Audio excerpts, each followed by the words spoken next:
Hello, hello. Welcome to Happy Productive episode number 32. I'm Jennifer Dawn, a business coach and founder of The Best Planner Ever. The Happy Productive podcast is your go-to resource for learning how to bring awareness into your productivity, your goals, and your time management practices so you can set yourself up each and every day for as much love and happiness and joy as you can possibly handle, which I don't know about you, but that sounds pretty darn good to me. Now, today we're going to be talking about being your own hero.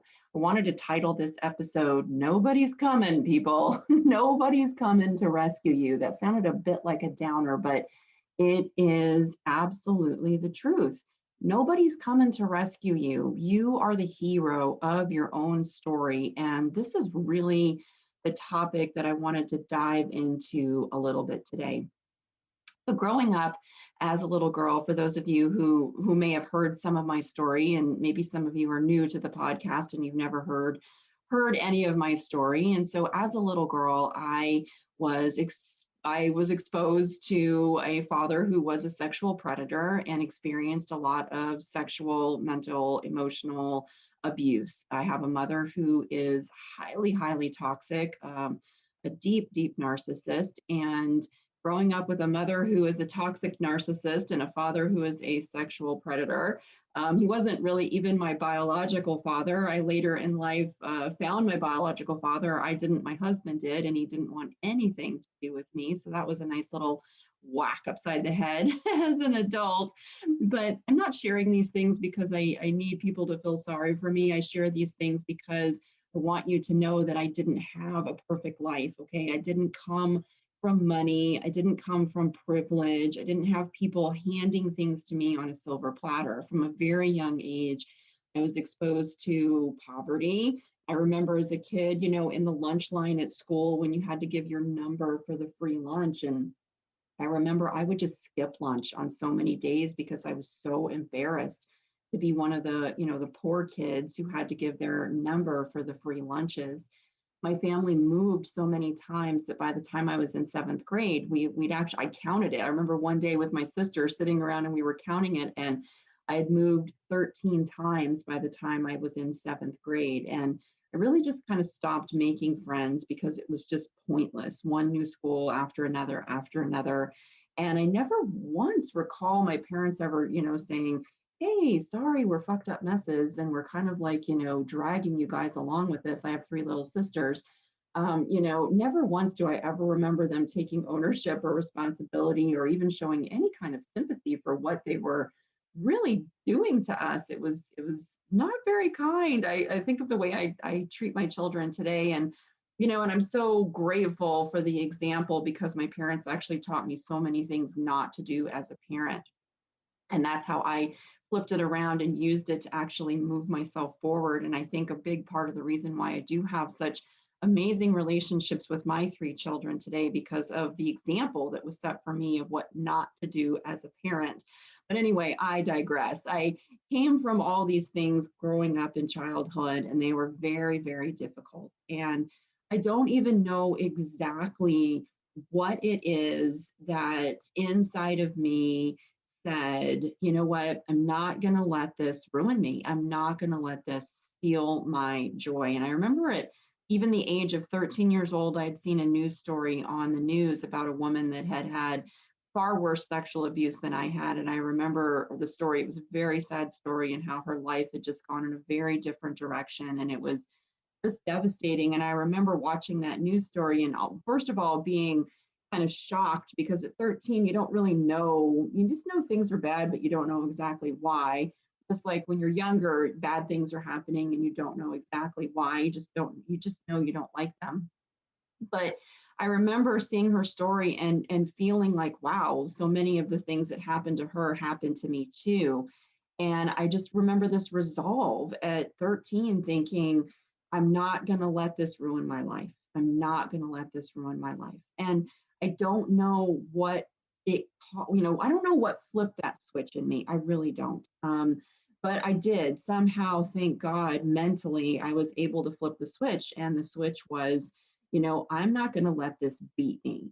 And I don't care that bad things have happened. I don't care that my life hasn't been ideal. I'm going to go out there and I'm going to live and I'm going to be happy despite these things that happened in my life. And it's not that I look back and it's not that I would ever wish these things on anybody. I never would. I would never wish these things on anybody. However, when I look back, I am grateful because they made me tough. They made me mentally tough. Okay.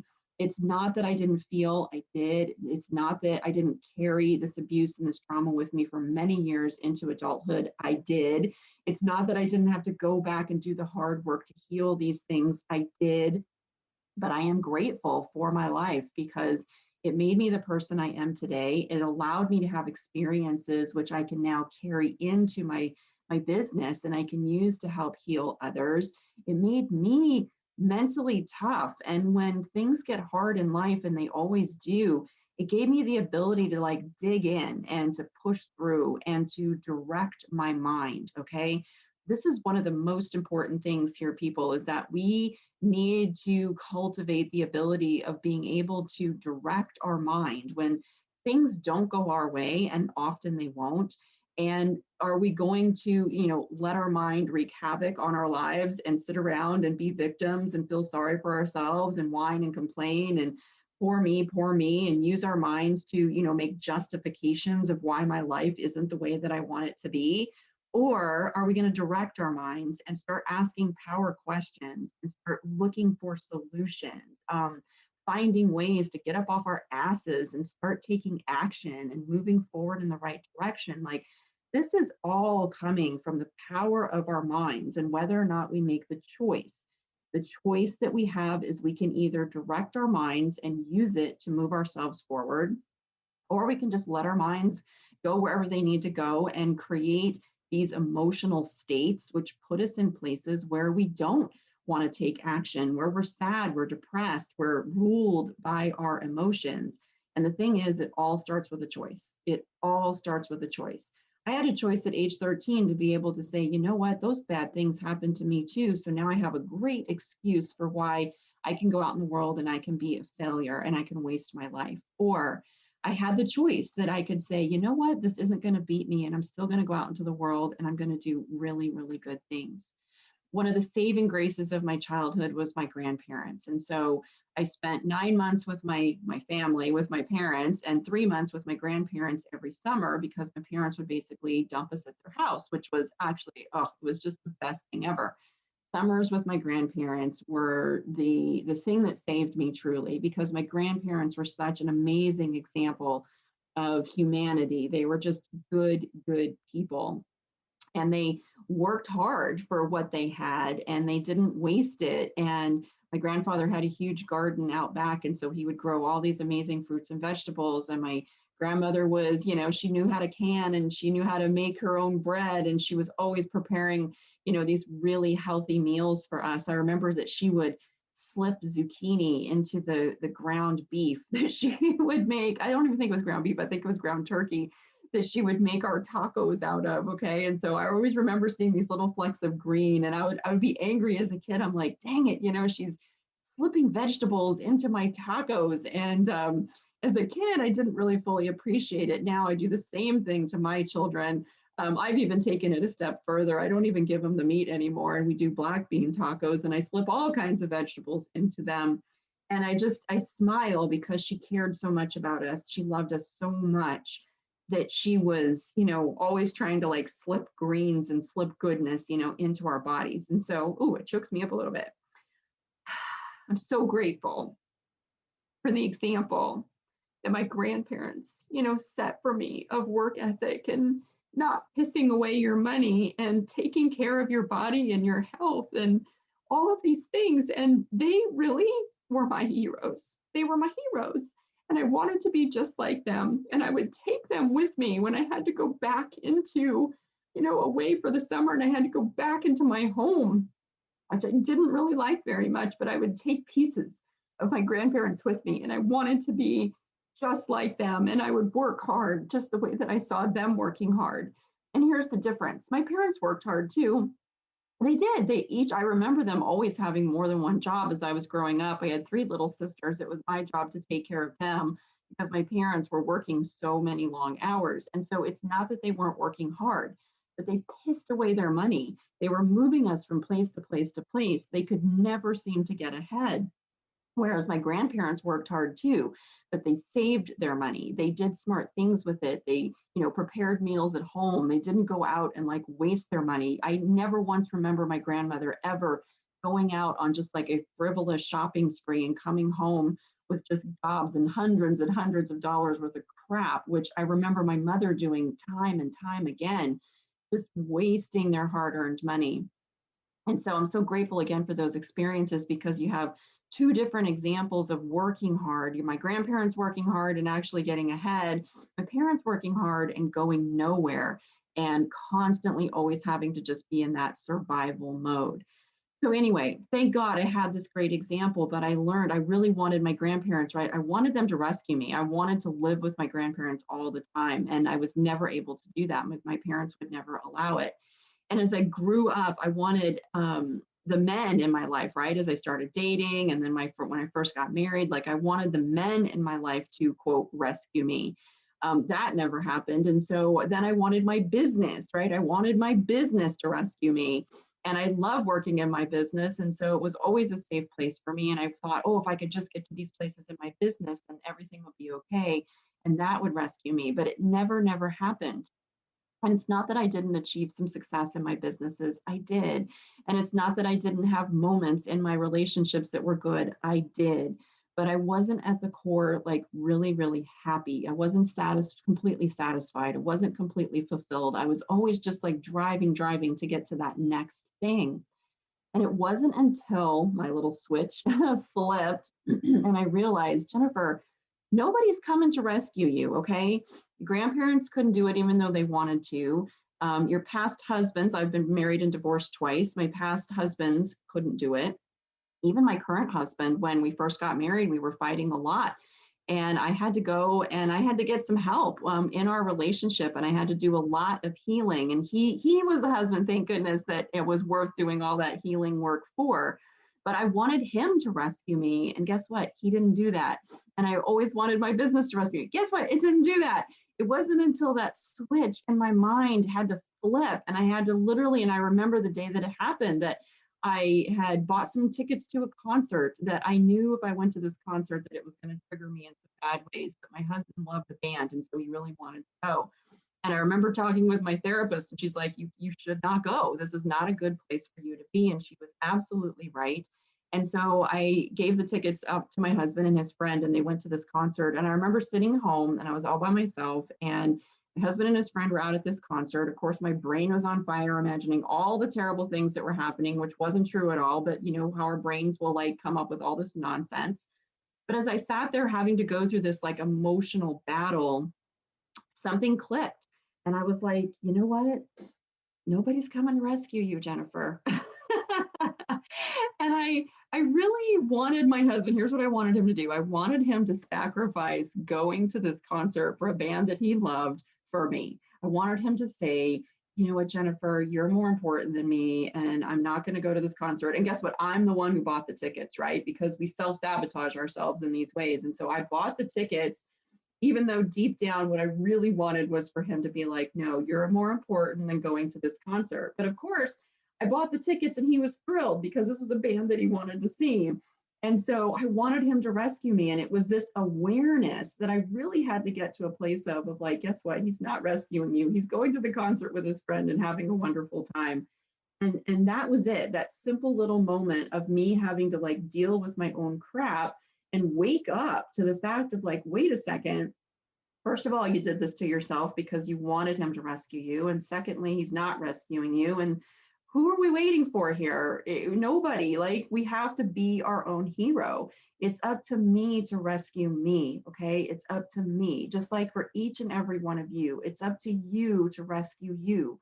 You cannot look to other people, places, things in your life to rescue you. You have to look within. And when that switch flipped, look out. I was so much happier afterwards because it finally started to dawn on me. Now, of course, I had to do a little grieving around the whole idea of people are going to rescue me, and it's not true. And I had to let a lot of that go. And it was hard to let these things go, but I let them go.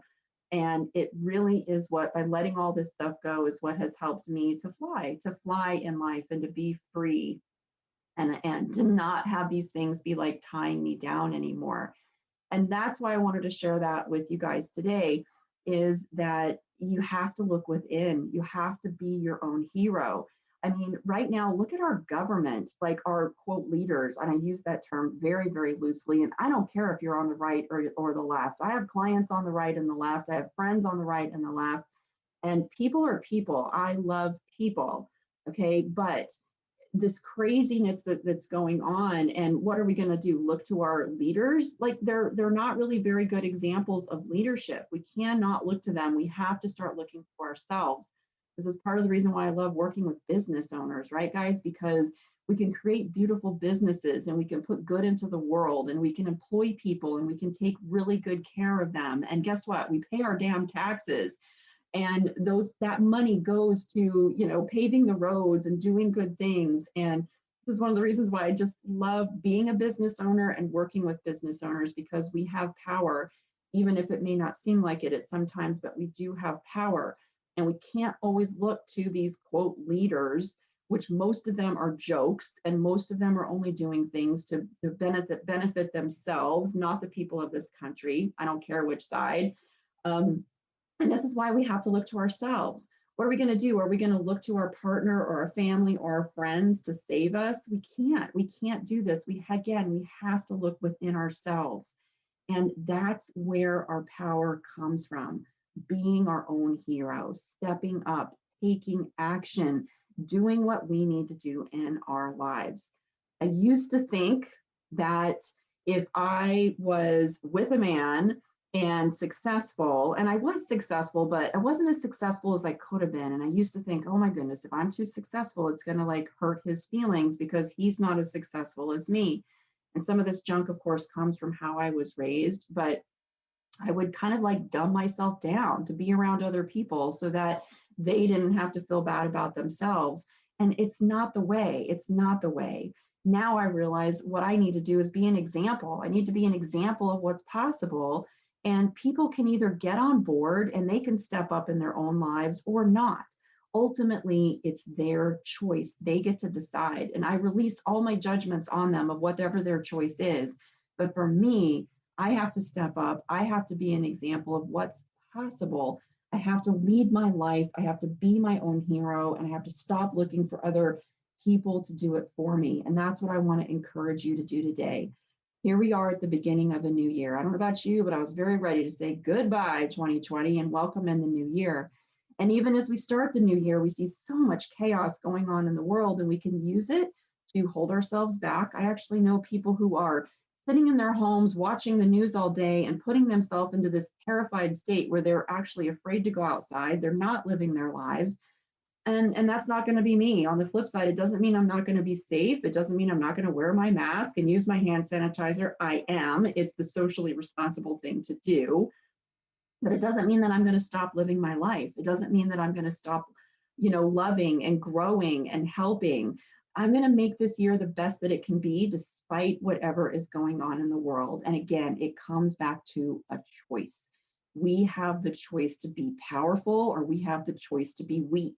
We have the choice to be a racist, or we have the choice to not be a racist. We have the choice to be a leader, or we have the choice to be a victim. It always comes down to a choice, always. And I would really encourage each and every one of you who listen to this podcast to make the choice to be a leader in your life this year. Be your own hero. Step up and do what you need to do in your life. I guarantee the pain that you feel comes from not stepping up. When you get up each and every day and you make bad choices, and then you do things to distract yourself from all the bad choices, and we're overeating, and we're over drinking, and we're over drugging, and we're over shopping, and we're overing all these different things to distract ourselves from the pain of not living in the way that we want to live. I guarantee you there's more pain there than stepping up and doing the hard work to be who you want to be in this life. It's supposed to be hard. Guys, that's where the growth comes from. Think of hard things in your life where you had to overcome. And when you did overcome, you felt amazing, you felt happy, you felt proud, right? And it came from doing the hard stuff, not avoiding it. And stepping up and being your own hero is hard work. It means we've got to get up off the couch, right? We've got to take that action. We've got to get clear on our vision. We've got to get clear on our goals. And then we've got to start taking action on it every single day. And guess what? Whatever challenges you're faced with in life, yeah, it's going to be hard to get through them, but use it to your own advantage. Flip the hard, okay? Make it work for you. And this is where directing your brain comes in. Your brain is really the determining factor in your productivity. I'm going to tell you right now, your brain's either on, being let loose like a 2-year-old running around the house with scissors, or your brain is being directed by you. And when you direct it, you're either asking yourself, like, how can I use this for my own advantage? How can I use this to move forward? How can I learn from this? You're either directing your mind and using it to be productive, or you're not.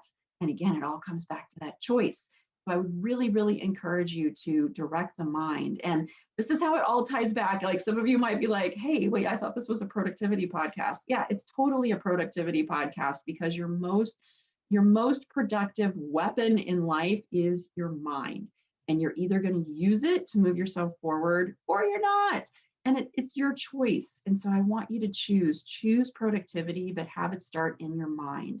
Ask those power questions. Look at your day and win each and every day. Just today. If you win today and then tomorrow you focus on winning tomorrow, and the next day you focus on winning the next day, guess what? It's all going to add up. And eventually you're going to have one winning day after another, after another, after another. And it slowly over time just starts to become who you are. You show up every day in a bad mood and feeling sorry for yourself, and you do that today and tomorrow and the next day and the next day, guess what?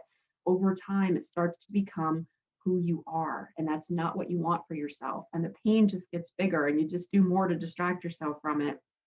And it's just not a good place to be. But today can be different. If you're listening to this podcast right now, today can be different. No more excuses. Don't waste any more time. But right now, today, take a step. Take a step in the right direction. And that step could be anything. Maybe you decide, hey, I'm going to put away this bag of potato chips. Maybe you decide, hey, I'm going to get myself a planner and I'm going to start getting organized. Maybe you decide, hey, I'm going to come join Jennifer in Productivity Bootcamp, which kicks off this Friday. And I'm going to start to learn how to make a vision of my life. And I'm going to start to overcome and learn how to get over these limiting beliefs and flip them for my benefit. I'm going to learn how to direct my mind. Okay. All of these things and more are all skills that we all have the ability to learn. It's not about talent. It's not about privilege. It's not about wealth. It's not about any of these things. We all have this ability to make the choice, be our own hero, direct our minds for good, use our time wisely, right? Use our productivity time to move ourselves forward. We all have this ability, and I would encourage each and every one of you to do so. Okay, I feel like today was a little bit of a rant, and I went in a lot of different directions, but it's just what I needed to say today. And if you're listening, I so appreciate it. I know that your time is super valuable, and I hope that you take something from today and you use it to be your own hero, to reclaim your power, to win today, to take action, to move yourself forward, to step away from the pain, to heal yourself, to let shit go, and to start living the life that I know you are capable of living. If you need help with this, I would love to be the person that helps you take that step forward. As I mentioned, we're kicking off Productivity Bootcamp this Friday. It's part of our Goal Achievers membership, and this is an annual membership where we work to significantly improve every area of our lives over the course of a year, and we look at it all. And we're introducing some really fun things this year. We're going to be doing power challenges. We're going to be doing thrives throughout the year. It's a wonderful community of like-minded people who are all like, well, and everybody in this group wants to get up and like make the most of the day and blow their own damn minds this year. And that's what it's really all about. So if you need some help with this, just come visit me. You can check me out on my websites, jenniferdoncoaching.com or bestplannerever.com, and you'll find information there. Reach out to us if you need help. We all need help, people. Okay. We all need help. I have a long list of so many people that have helped me, so many teachers and mentors and coaches and energy workers and therapists, and just so many people that have helped in my own healing to get me to where I am today. Not to say that it's done. We're always evolving and learning and growing, and that's such a beautiful thing. But look, if you need help with this, reach out and get some help. There's no shame in it, right? It's the people who go the furthest who actually are out there always learning and growing from others. And I would encourage you to be one of those people too. Don't suffer in silence. Don't suffer alone. Get some help. Surround yourself with some amazing people and be your own hero starting right now today. That's it. Thanks so much, you guys. I love each and every one of you. Get out there and have a super happy, productive day.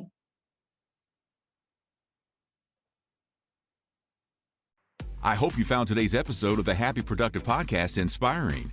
Every successful business is formed by a set of small, consistent, and attainable steps. Visit us at jenniferdawncoaching.com to take your next step and learn how to meet your business goals. On the website, you'll find free resources, along with the links to the life-changing coaching programs that have transformed the personal lives of so many of Jennifer's clients. Many of them started their journey by listening to this podcast. Thank you for listening, and stay tuned for our next episode.